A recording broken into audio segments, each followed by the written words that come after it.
your mind is so powerful. And I didn't realize it. I went through 3 hell weeks, Ranger School, Delta Force selection, all this stuff. This incident I'm going to explain to you right now was where I realized we are only at 40% of what we are capable of. Here I am, right idea to do this race called Badwater 135. I Googled the 10 hardest races in the world. What came up? Crazy race in Death Valley. Summertime, 135 miles. I knew nothing about ultra running.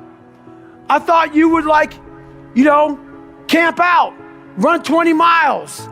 Then one day, then run 20 miles again until you get 135 miles. I had no idea what I was doing. Called the race director up. He's like, hey, have you run 100 miles? I was like, what, in a week or what? What are you talking about? He's like, no, in 24 hours or less. I said, no. He goes, you got to qualify to get in this race. You have to run 100 miles in 24 hours or less. He was trying to call my bluff. I call him up on a Wednesday. He goes, hey, there's a race in San Diego on Saturday where it's a 24-hour race where you run around, a track, a 1-mile track for 24 hours. And if you get 100 miles, I will consider you in my race. It really helps to be smart, people. And I was not smart in this situation. I said, oh, I did the math. It's about a 14-something minute mile. I can do that. Anyway, I show up on Saturday with the blue lawn chair, Ritz Crackers Mileplex, and my ex-wife. And every mile I'm gonna see her, I'm gonna grab some Ritz Crackers and some Mileplex. I know what the hell I'm doing, but it's bliss. That whole ignorance is bliss thing. So I get to 70 miles pretty damn fast. I get to 70 miles in like 12, 13 hours. What do you think happens to your body when you haven't trained for that kind of mileage? A lot of bad things, but I thought I was in good shape. It was amazing. So I hadn't gone to the bathroom at all. I sit down, big mistake. I sit down in this blue lawn chair, I sit down, looking at my ex-wife, I'm seeing like 3 or 4 of her. And I'm like, this is not good. So I'm trying to play it off because I know where I'm about to go. So I'm sitting there, and when you haven't gone to the bathroom, you're dehydrated, your nutrition's all jacked up. You sit down, you gotta go to the bathroom now. So I look at my ex-wife and go, do you love me? She said, yes. Why? I go, because I want to take a shit on myself right now. Because I can't stand up because my blood pressure's all messed up. So I'm sitting there literally pooping up my back and peeing blood down my leg. She's a nurse, so she's concerned. And I'm telling you right now, there's one thing you never want to hear as a black person. She said, you're starting to turn white. So I'm sitting there and I'm all jacked up. And I'm like, okay, how in the world am I I got 30 miles to go. I should quit, but I didn't. What I started doing through this whole process was I started to study myself in the dark times. So instead of just quitting real fast, I said, no, I'm going to quit, but not right now. So I sat back for a second and I said, let me get some water, let me hydrate, let me clean myself up a little bit, let me get some nutrition. I wasn't dizzy. It's okay. My feet are all messed up. Let me see if I can walk. I'm gonna walk 1 mile and then I'll go home. That'll be a great accomplishment for me, 71 miles. So I took this massive thing and I started breaking it down into small chunks. And as I started breaking it down into small chunks, I started realizing maybe I'll walk 1 more mile. But at the pace I was walking, I wasn't gonna make the time. So this is when I realized that whole 40% rule. Those of you who worry, red can't hurt me, you understand it. Basically, the 40% rule is when we have a governor on our brains, like a governor on a car. A car may say 130, but if you put a governor on a car, it can only go 101. We do the same thing to our brains. I was born with limited horizons. born on the other side of the tracks. I didn't think I could be anybody. So my governor was myself. So once you take that governor off, you have limitless horizons. I think one of the most important parts about the way you express yourself in your books is that you do talk about your weaknesses. And you do talk about your past and how you started off on this journey, and you talk about how there are those moments that you doubt. Oh yeah. But you still go. Oh yeah. Sometimes, like, I call it, you got called an audible.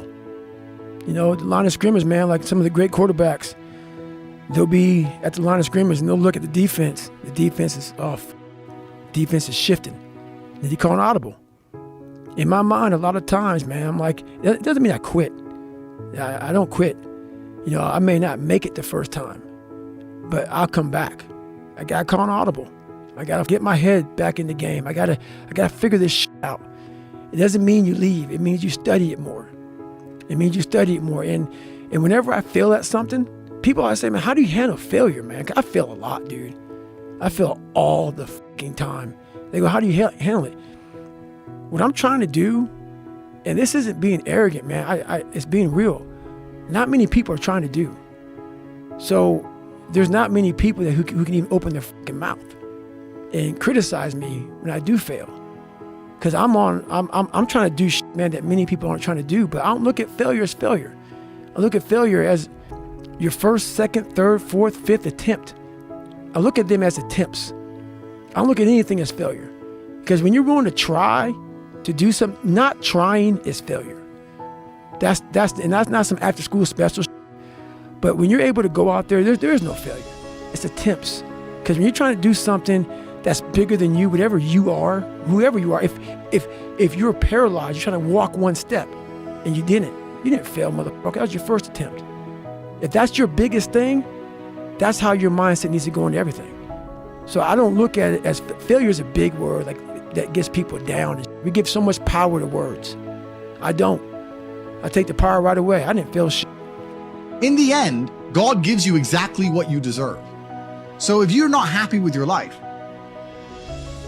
you have to ask yourself, do you really deserve more? Have you really tried 100% of the time? Did you ignore that headache? Are you as competent as you could possibly be? Have you given 100% every time you've done anything? No. You deserve what you have. You deserve your mediocrity because you're an average person. You want a Lambo and these women and a boat and whatever else you want because you see it on Instagram, but wanting something and deserving something are very different things. If you truly deserved it, you'd be working for it in a way that ensures it will be given to you by the universe. You need to learn how to romanticize your suffering, the beautiful burn of a long run, the death stare of a blank page, loss, failure, heartbreak. There are feelings so rare, so real, you can only get them through pain. Life is empty without them. Love is dull. Art is soulless. Goals are worthless. Your best work lies beyond your worst days. So don't hide away from the dark place. Live in it. Soak in it. Feel everything. Because the hotter the fire, the brighter the burn. Intensity is not meant to stay inside you. It needs to escape, somewhere, to something. A craft, a sport, a mission, an unstoppable obsession that turns your gift into a gift for the world. It's dangerous to be energetic and indecisive. That power builds up with nowhere to go and makes you bitter and insecure. If you're built different, you have to build. You need challenges to find your limits. You need limits to find yourself. There's a version of you that only exists at the end of extreme effort. You enter a dark, dreamlike maze inside your mind. You see yourself from the third person, and the only way out is becoming someone new. Most will never enter that dark place. They won't get close. They'll never see what's on the other side. But what's on the other side is everything. Your laziness, your lack of discipline, it doesn't just affect you. You see, whether you realize it or not, there are people that depend on you. And more importantly, there are people that will depend on who you could become. Who you decide to be matters. This isn't just about you enjoying your life. When you're too fat to run around and play with your kids, that affects them. When someone falls ill in your family and you're too broke to help them, that affects them. When you haven't developed the mental fortitude and the mental strength to deal with difficult situations and a truly difficult situation arrives and you're too wrapped up in your own problems to help anyone else, that affects them. If you are not going to do it for yourself, do it for the people that depend on you to be the best you. I'd rather be a man who crashes and burns on his way to large problems than be a normal man who dies in the thoughts of all the things that he wished he could have achieved. Everyone wants to see fast results, but true success is only done through consistency and time. Otherwise, it's luck. Whether it's hitting the gym, growing your investments, or mastering a mindset, you have to be willing to put in the work consistently. Sure, you won't see results the very next day, but in a year, everyone will be shocked at how far you've come. Remember this, you don't lose when you fail. You lose when you quit.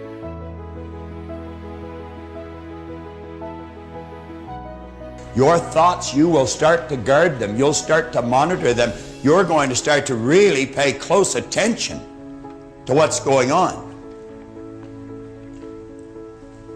See, once you become aware of this truth, that the universal creative power can only be what you feel and think it to be, it will become eager and willing to do your bidding. Say, this understanding will enable you to be filled with the expectant attitude, and to expect the materialization of the image will become most natural for you. Do you know that if you put this particular tape on and play it every day for at least a month, there's so much depth to this idea. Every time you read it, you're going to see it clearer. It'll be as if you're standing at the base of a tall building facing east. And somebody said, what's the view like facing east? And you'll describe it.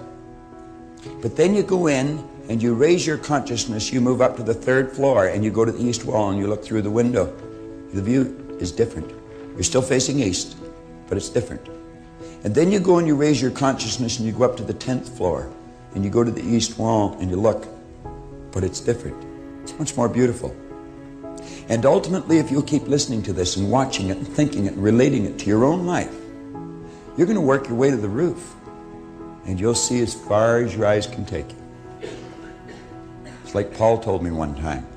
He said, go as far as you can see. When you get there, you'll see how to go further. Troward said, if you think your thought's powerful, it's powerful. If the goal of life is to live a life which in retrospect we are glad that we lived, it's important to give ourselves perspective, to develop that metacognizance, to step away from the urgent, to step away from the phenomenological day-to-day existence, because the present self is a petulant child. It's lazy and it wants the path of least resistance and that glass of wine and that new movie on Netflix and the couch looks really comfortable. Very rarely does it do... Yeah, well, that's the danger with impulsive happiness, is that it does have that present-bound quality. And in retrospect, that can lead to a life that's not well lived. Generally, yes. Life definitely places philosophical demands on you, whether you want it to or not. And so it is useful to step back. I mean, that's likely why the trait openness evolved. That's the creativity dimension. That's the dimension that allows people to engage in philosophical discourse and to think laterally. And it does allow you to step back and look at things on a broader scale and to generate creative alternatives. The problem with examining your assumptions is it's very disquieting, because you want things to act the way you predict and desire them to act. And you work within a set of axioms and you act them out in order to maintain that predictability, that desirable predictability. If you mess around, the more fundamental the axiom that you question, the more uncertainty you release. And some of that can be positive, but plenty of it can be anxiety provoking. I mean, just imagine that you're in a relationship and it's maybe a year into it and you haven't formalized and finalized it, but then one day you allow yourself to ask the question, is this the relationship I want to be in? Well, that's a fundamental question, but just imagine now you're destabilizing your entire future.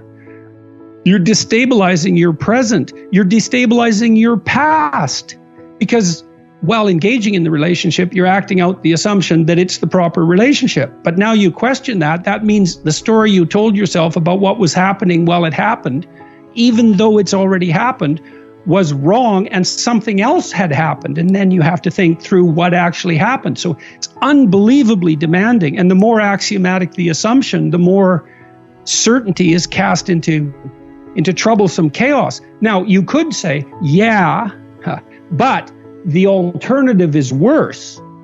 And I believe that often that's true. But the thing about the alternative is that you can always forestall it, right? Mañana, you can mañana. ask that question tomorrow. You bet.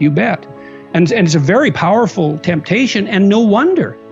You know, do you want to dig up the body now, or do you want to wait a month? It's like, well, it'll be more rotten in a month, but it's not a month. It's not now, right? It's not now. And so I understand why people don't want to delve into things, even if their emotions indicate that they should. I mean, I would see this all the time. If you're trying to settle an important issue with your partner, let's say, that can be a tremendously troublesome excavation process. And there's no shortage of pain. But if you sort it out, then maybe things can be better. Doesn't mean it's easy or pleasant. Quite the contrary. It's like surgery. It's like surgery to remove something, that shouldn't be there. It's necessary, but man, still surgery.